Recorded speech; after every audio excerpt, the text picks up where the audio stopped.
Welcome back, fellow YouTube viewers. This is my second video covering Razor scooter electronics. Today I'll be covering how to operate your e300 without a throttle.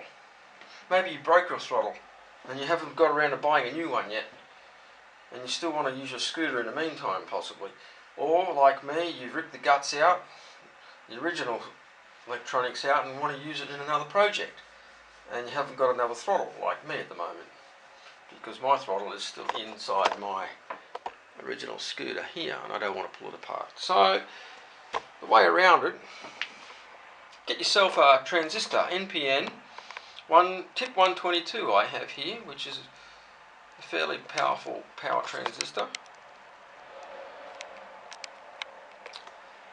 Now the point I would like to cover here is the throttle wires here on the Razor.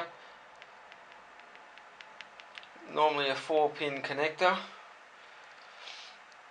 Now, one thing I've noticed between the versions of the scooters is that these wires can vary slightly. Sometimes you'll get a red wire here, you may get a blue wire here, or a green, not a brown wire there, or something, depending on what version it is. But anyway, you can figure out which wire is which by using a voltmeter. Now the voltage with the connection with the larger voltage is usually this sort of like the supply voltage, and the smaller voltage is around about maybe half a volt or something is the signal voltage. In this case the red wire is the signal voltage, the green wire is sort of like the power supply voltage, which is about 1.2 volts in this case, and the two yellow wires are actually connected together. If you put a continuity meter on them, they will ring out, and they are negative. You can test that with a voltmeter. If you put the voltmeter on the negative on the green and the positive on the blue, you will get a negative reading. So that way you can figure out which ones, who's positive and who's negative. So to make it work, the green wire, the one of the greater voltage, will go to the collector of your NPN transistor, and the earth, yellow wires, or one yellow wire, doesn't really matter which one I don't think, will go to the emitter. I've got the power connected here, I've got the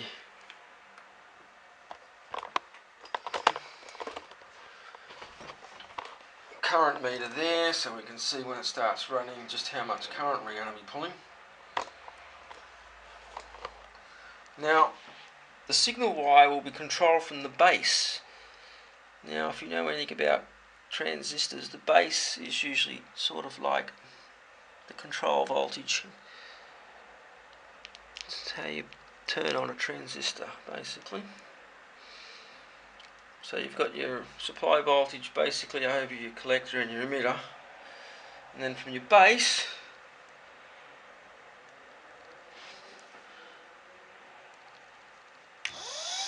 goes into the red wire, and there you go, takes off.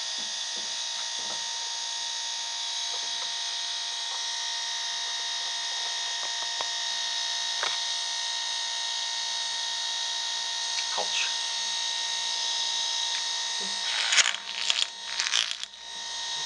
It's very hard to see it spin in these videos, but anyway, look.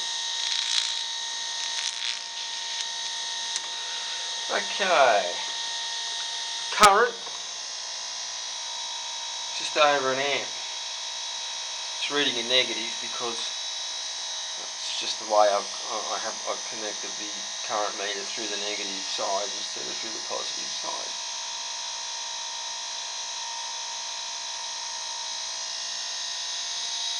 So that's how you do it. How to get your scooter running without a throttle. Tip 122 transistor. Can be done. That's all for now, folks. I'll be back in my third installment at some later date. Hope to see you all then. Bye.